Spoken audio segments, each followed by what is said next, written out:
Hello, everyone. Welcome back to our Wellness in the Movement video series. I'm Dr. Josie Serrata, and I will be with you today in this shorter video, really sharing some tools and coping strategies to help you all in your day-to-day.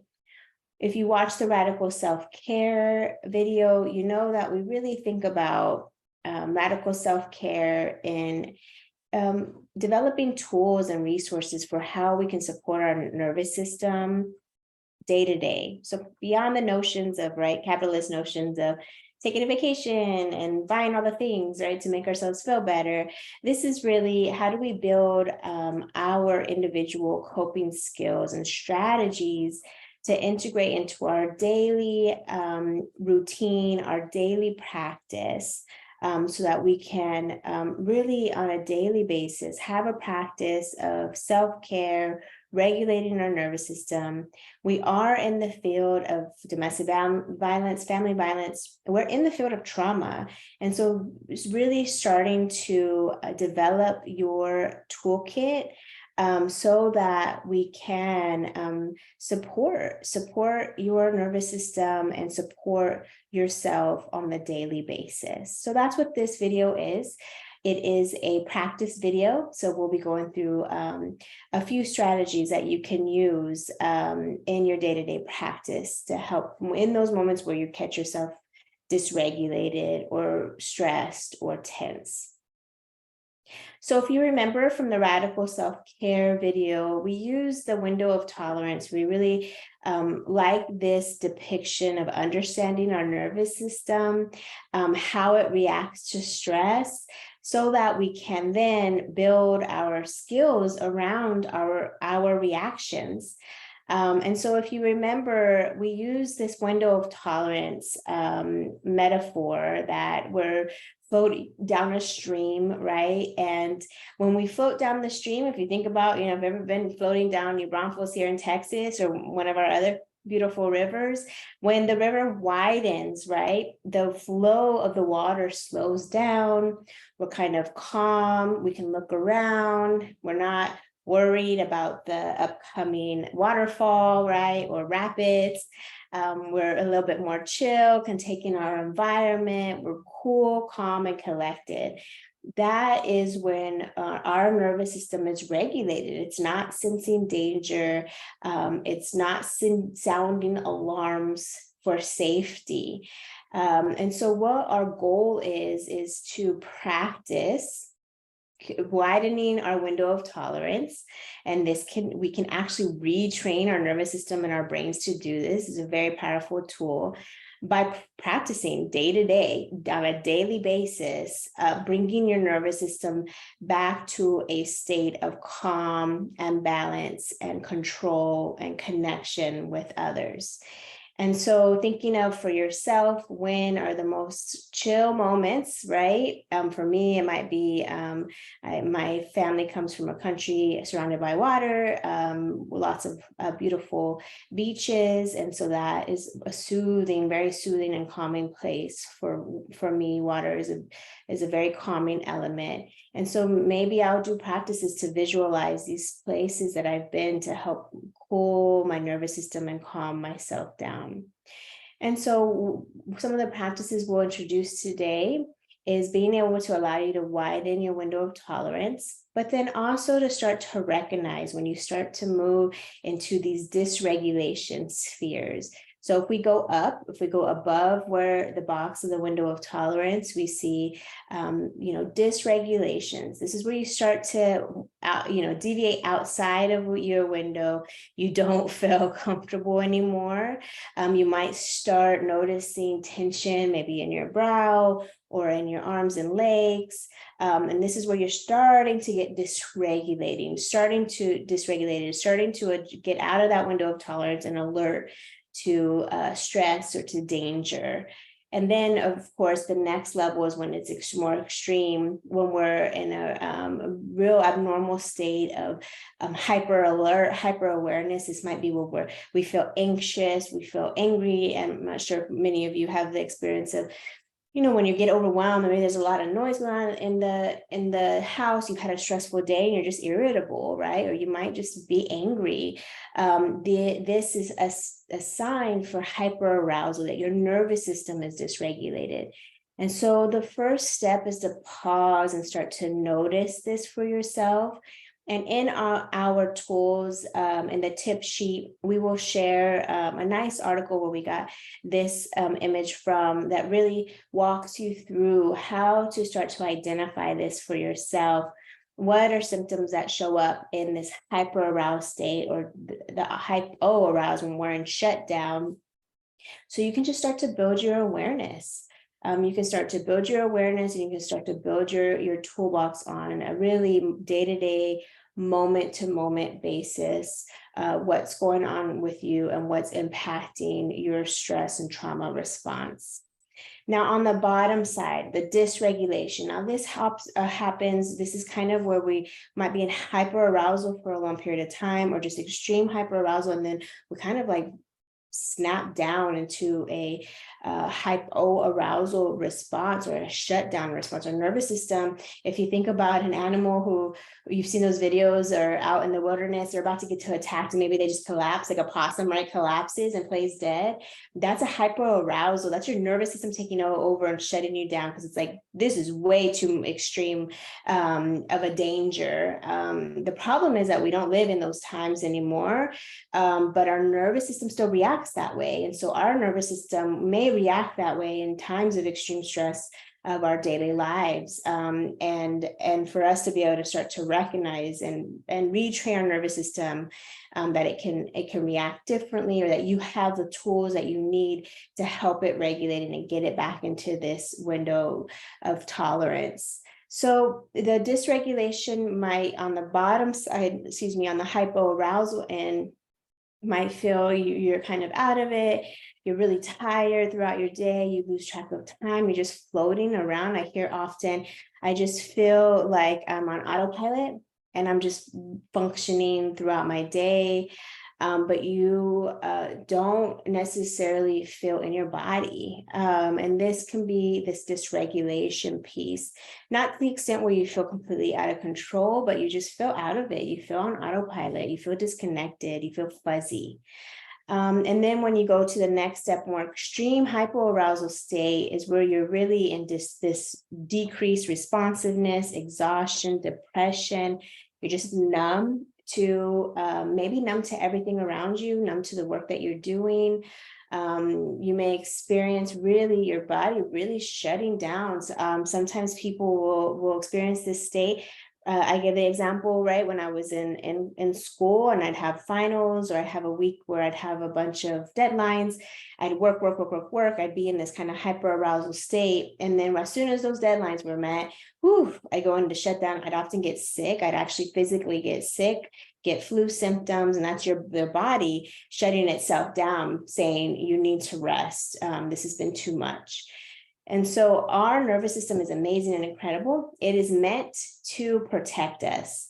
And it often, especially if we have backgrounds of trauma, is often working out of whack often. And so we can start to learn about it, right? Learn this language, so that for ourselves, we can talk about where we are, and then we know how to act. So depending on where you're at, and depending if you're in hyperarousal or hypoarousal down here, you'll learn tools to respond differently. So we can build resilience in our nervous systems. It is possible. And I'm speaking of a resilience within our own bodies, not the larger conceptual definition of resilience, but in our own bodies, we can learn how to become aware of our reactions of our nervous system on a daily basis, and how to respond differently so that we become more in control and we can build our nervous system. What actually will happen is that window of tolerance will expand, and we'll be able to get back to that place more quickly, versus when it shrinks, right? When we're super overwhelmed, going back to the previous slide and thinking and looking at this window of tolerance, this shrinks when we've been in a stress response for a long period of time. So it's actually very tiny. So it takes a lot of work for us to get cool, calm, and collected. And then we might be here for a second, and then we easily get dysregulated because we can easily pop out of this window because it's tiny, right? Versus it being large, we have a lot more room for movement here. So, somebody pulls out in front of us in a car, we get alert, and maybe we might start to come up to the top, but then we look around, we're safe, we start to calm. We have more room in this window of tolerance when it's larger for our nervous system to move versus when it's tight and rigid. And I'm sure you've noticed this with some of your clients, right? It does not take much for them to get dysregulated because they're in survival mode. So their window of tolerance is tiny, and they can come into your office and be cool, calm, collected, maybe start sharing their story or start talking through the things that they're managing and all the things they have to do. And then boom, they're dysregulated. You can feel it. They start to talk tangentially, right? They're jumping around from topic to topic. They have pressured speech, right? That's an example of a dysregulated nervous system and how a tiny window of tolerance, right? They shot up to hyperarousal rather quickly, and it looks like they even surpassed this dysregulation period. It just went from boom to boom, 100, right? And so that's a good example. It's because their window of tolerance is so small that their nervous system gets dysregulated super easily. And so we can actually expand that window of tolerance through our practice. We can become regulated so that we can co-regulate the folks that we work with, our colleagues. If we have a nervous system that's regulated, our nervous systems mirror and feed off of each other constantly, the people around us, even virtually. And so if we're able to stay calm, collected, really practice our nervous system health and resilience, will impact those around us. That's the beautiful thing about these tools as well. So what do we do in shutdown?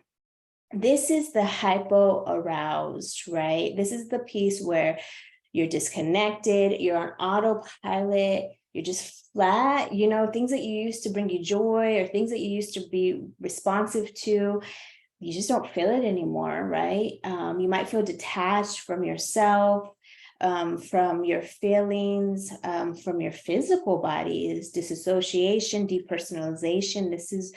This is where we're at in this response. And this is very common. Again, as we said, being in hyperarousal for long periods of time, our nervous system will shut us down. And so we'll have memory loss, just like, for the survivors that you work with and their children, memory loss is part of a trauma response. So they may not be able to give you the details or have a quite cohesive story or timeline because they're in survival mode. That part of their brain is shut down. And similarly, that can happen to us when we are in this work and have been in this stress response for long periods of time. So in this shutdown, things that you can do to help you come up when you notice, I'm just really out of it. For me, I might notice I've been on autopilot, and then I'll notice, for example, I will be driving and not paying attention to actually driving, and then I'll miss my exit, or I'll put the milk in the pantry instead of the fridge, right? Things like that where I'm just not with it. And then I'll catch myself disassociative or disconnected.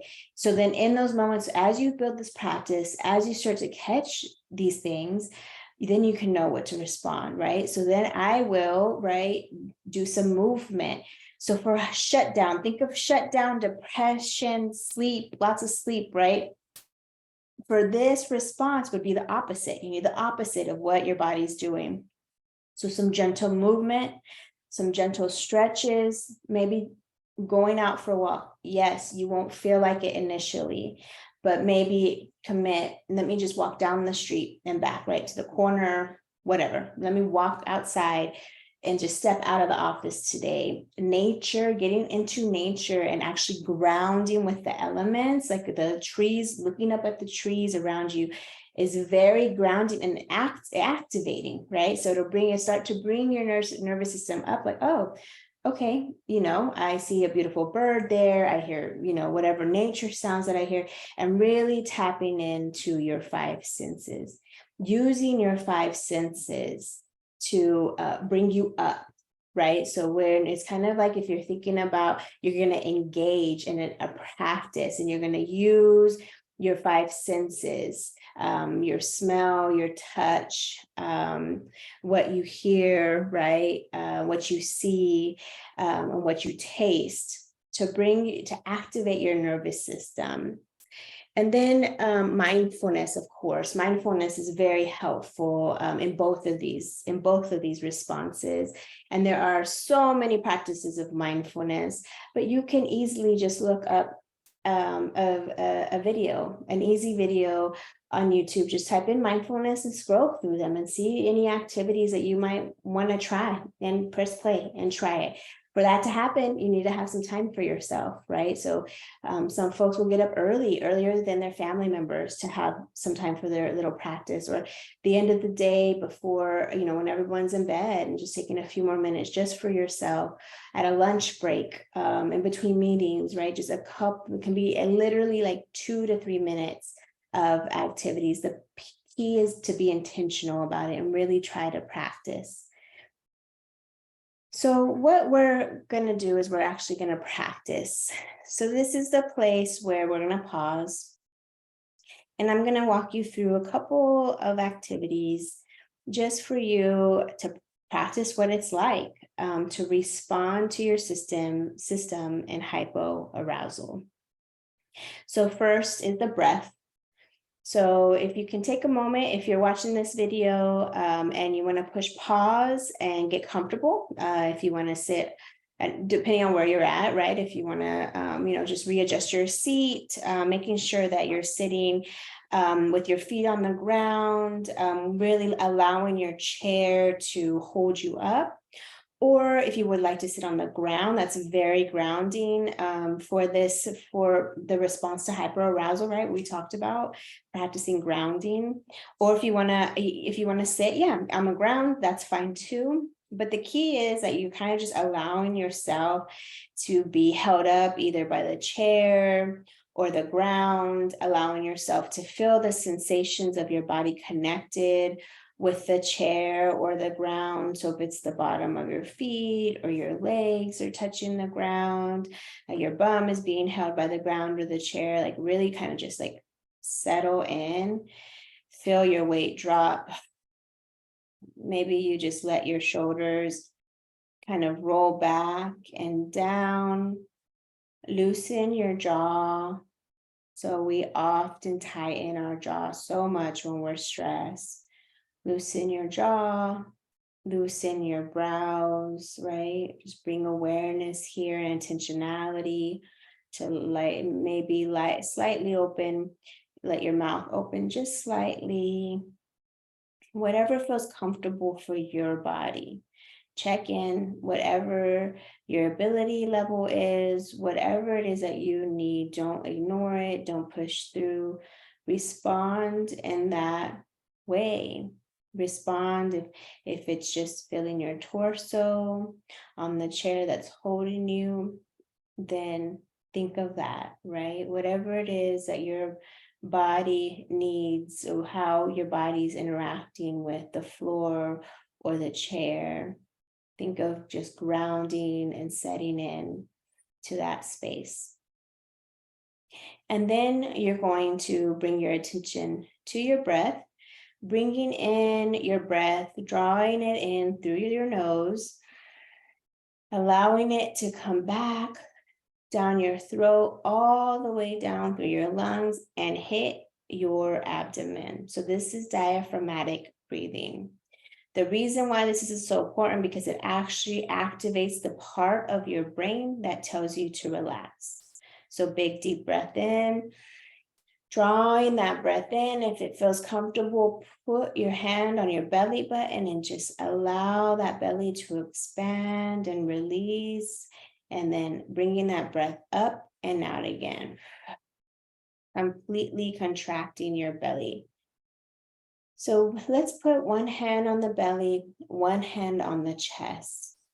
The chest should not rise. The hand here should not move. Oftentimes, we're so used to breathing only into our chest. That's a stress response. That tells our brain to keep us dysregulated. Just by bringing our breath down to our bellies, that activates that other part of the brain that says calm, calm, get calm, cool, and collected. So this in and of itself is a powerful practice. So bringing in the breath through the nose, all the way to the belly, help the belly expand, really feel it, push out your hand that's on your belly, and then up and out, completely releasing. Your hand on your belly should be moving. Again, in through the nose, back of the throat, down to the belly, and then up.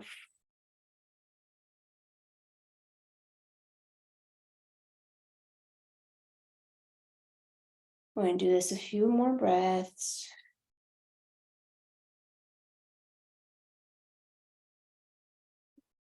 And through the nose, expanding that belly, and then up and out. At whatever pace feels good for you, don't rush it. Allow yourself to bring in that breath slowly. Expand that belly, and then up and out again.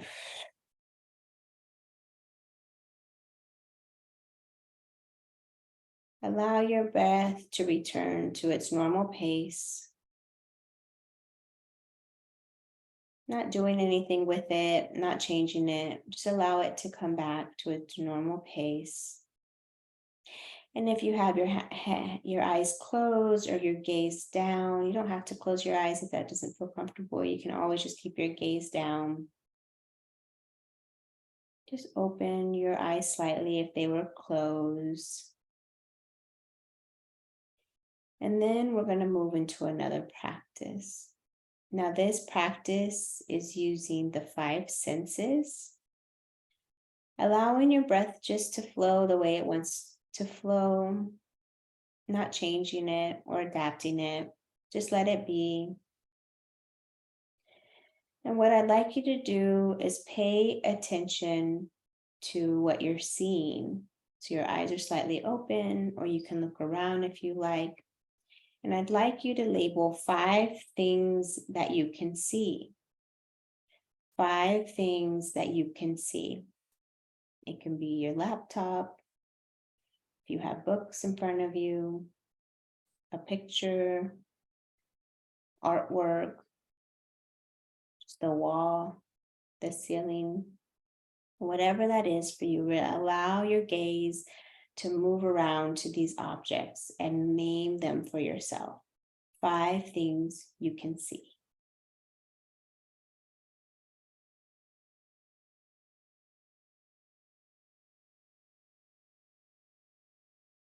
Now let's switch to your sense of hearing.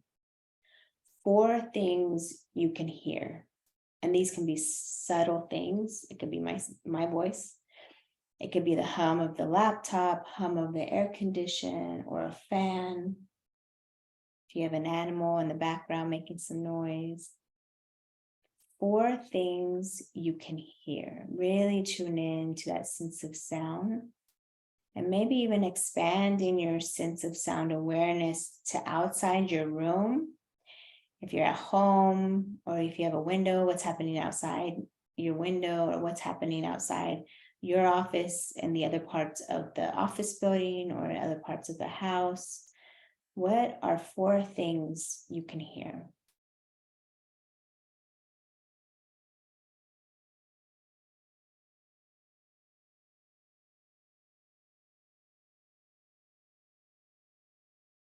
And then let's switch our attention and our focus to 3 things you can feel.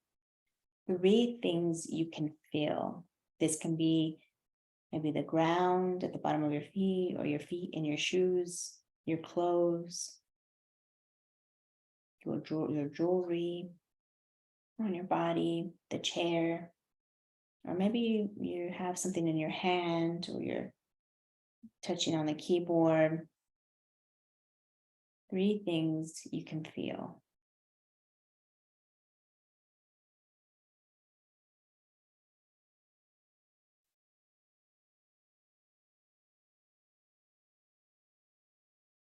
Now let's do and switch to our sense of smell. Your sense of smell. 2 things you can smell. It could be anything from your perfume to your hair shampoo, to maybe if you have some plants in the room or you're drinking coffee or tea. 2 things you can smell.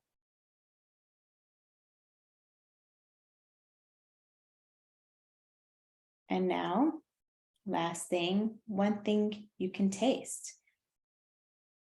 1 thing you can taste. So if you have a cup of coffee or tea or even water, take a sip.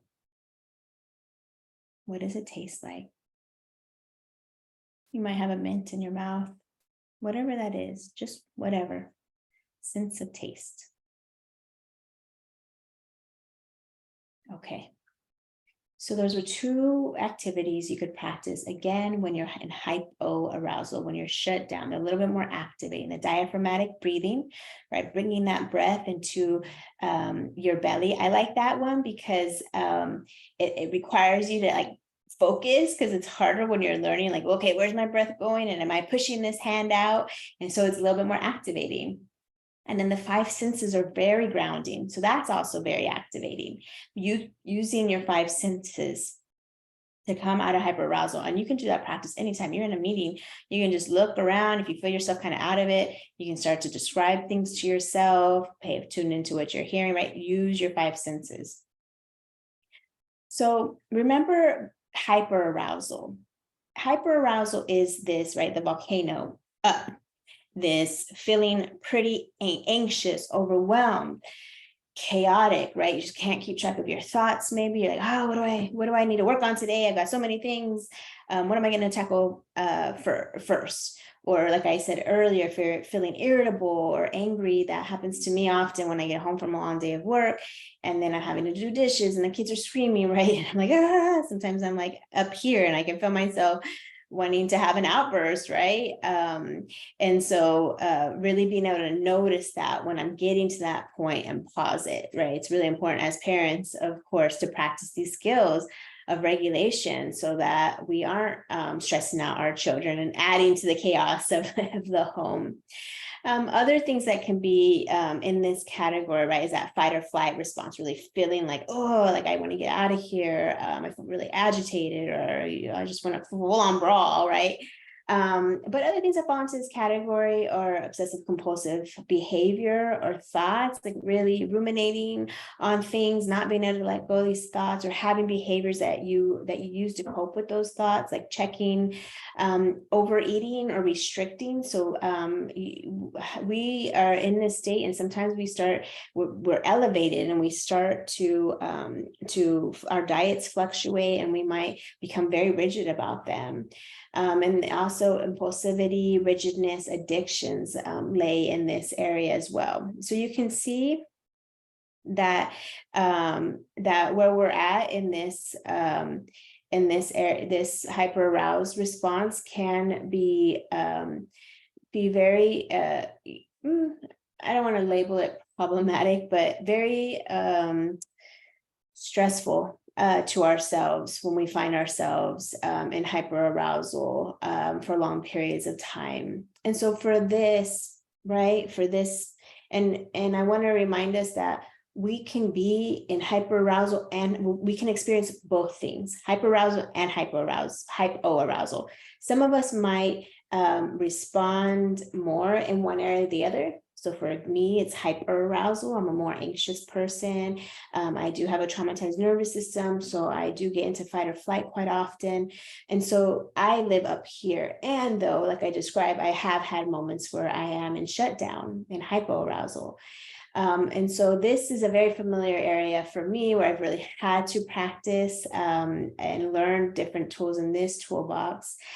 So mindfulness, the diaphragmatic breathing we practiced earlier, or other strategies for calm breath. For this one, I like the boxed breathing. That's where you're counting your breaths, is very helpful for this one to help soothe me. Self-soothing techniques, right? Taking a bath, wearing comfortable clothes that might feel good on my body, trying to rest. Rest is really hard for me when I'm hyper aroused, when I'm in that extreme response.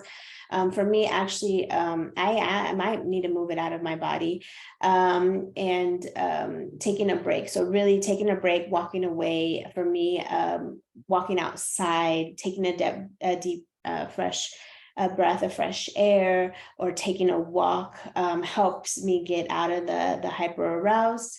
And then I can, when I start to like come down a little bit, then I can use some of these other ones, like the rest, like the self-soothing, to help me regulate even more. But when I'm really anxious, I might have to do more active things to get the energy out of my body, and then bring myself back to a state where I can start to follow it by self-soothing techniques, like taking a shower, really just feeling that water on your body. Baths are beautiful. Aromatherapy, right? Using aromatherapy, again, the senses, to help regulate my nervous system.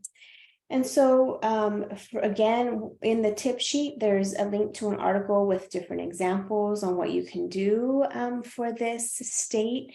But we can go through a couple of activities of examples, just like we did with the other one, on what might be helpful. So let's practice.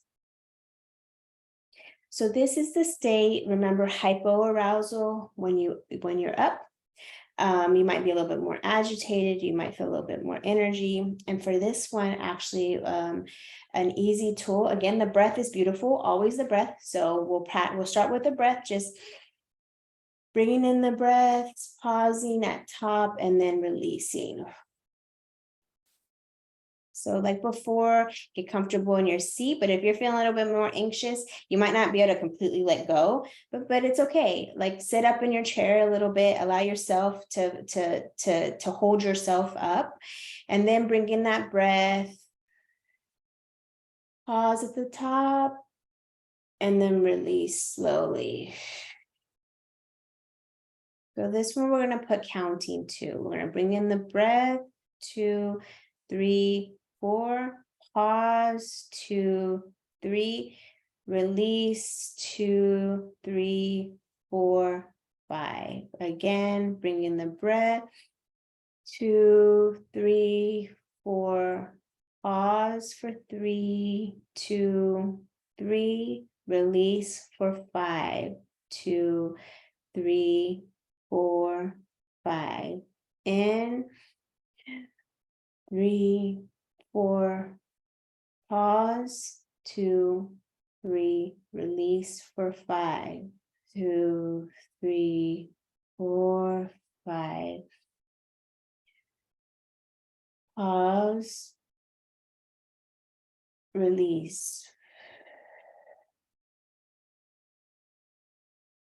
In, pause, release.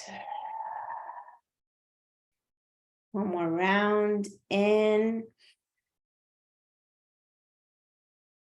pause, release. Let your breath return to its normal state, however it wants to flow. And then another one is just to shake it out. Shake out that energy, shake out your hands, shake out your legs. Again, you're feeling hyper aroused. There's a lot of energy, a lot of anxious energy. Shake, shake, shake, shake, shake, shake, shake, shake, shake, shake. And if you're able, you can get up, twist, twist, twist, twist, twist, shake, shake, shake, shake, shake. Whatever you're able to do, right? Whatever your body allows. Allow yourself to wiggle and to move and release this energy. And now settle. Check in with your breath.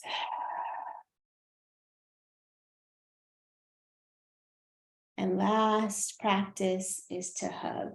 Allow yourself just to wrap your hands if you're able.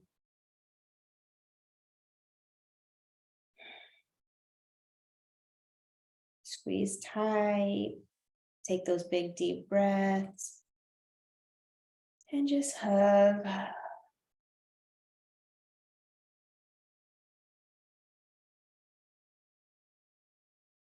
Hug yourself. Allow yourself to hug until maybe you feel a release, and maybe you feel a let go. Your nervous system kind of just sighs. That's your sign. Okay, we're starting to come down. We're starting to calm. So allow yourself just to come back to your space, look around, your normal flow of your breath. Again, those were just a couple of practices. The box breathing, or the breathing with a count, right? When we breathe in, we use numbers to count, to pause, and then release. That's a good one to practice till you can start to get the flow on your own. And the numbers can shift, right? Depending on what you need. If you're like, oh man, it was hard to hold for those 3 breaths, then you can shorten it. Or, it was too fast and you lengthen it. You play with it and find a practice that's your own, that feels comfortable for you. But again, these were just practices we wanted to introduce, really short, simple. The reason why I picked these was that they could be used throughout your workday, in between meetings, like I said, at a quick lunch break, in the car before you drive up to your office. You've got a few minutes, you're going to practice one of these things before you get out of your car and start your workday, or at the end of the day before you get out of your car and start your home life, right? So these are tools that you can use and to start to practice, just to have in your toolbox. In the tip sheet, we'll have lots of other links to other practices that you can use. Here is our contact information. Again, I'm Dr. Josie Serrata. I've partnered with Molly and Jen to bring to you this series that we hope has been really helpful for you all. And at any point, here's our contact information. Please feel free to reach out. We're more than happy to answer any questions and partner with you all on any aspects of this work. Thank you all for joining us. Enjoy the rest of your day.